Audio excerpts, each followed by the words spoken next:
So, meron guys naman tayo Toyota Vios, yan. Magpapa-repair at servicing din. Papalitan natin kanya valve cover gasket. Straight. Tapos inspection na lahat kung ano yung problema nito ating Toyota Vios. Ayan. So, yan si Pre. So, dumayo pa sa atin. Sa kabilang bayan nito guys. Yan. Meron siyang problema to sa igniter. Yan.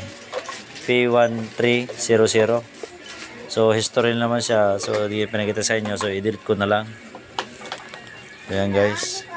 Kasi naglilik po ito sa kanyang sa may spark plug. Kaya napupunta po doon yung oil. So, kailangan palitan yung kanyang valve cover gasket niya guys. Ayan. Mga replacement. So, yung pa yung rack-in niya. Pero, i-check pa natin yung rack-in niya. Kung pares ba yung rack-in niya na pinalitan niya ni Pre. Ayan o. So, nakaging na sa tagal naman guys. 2003. Ngayon lang ito papalitan guys. Tignan naman ninyo. Nice na nga yung oil niya.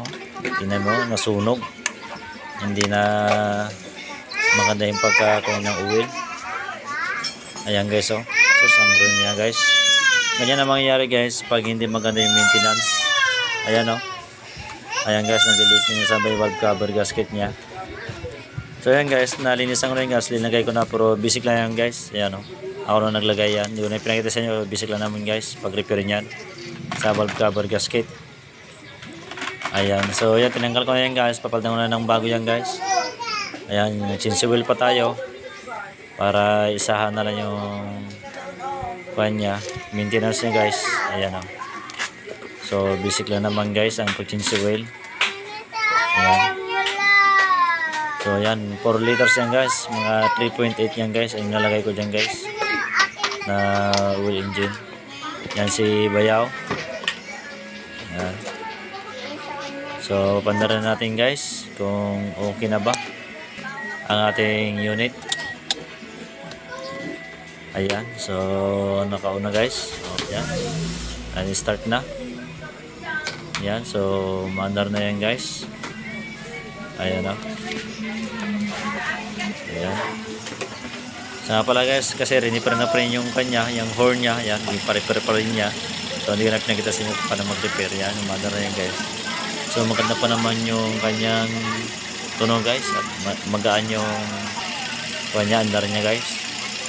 Yan si Bayaw. Shout out sa inyo lahat yan guys. Ayan o.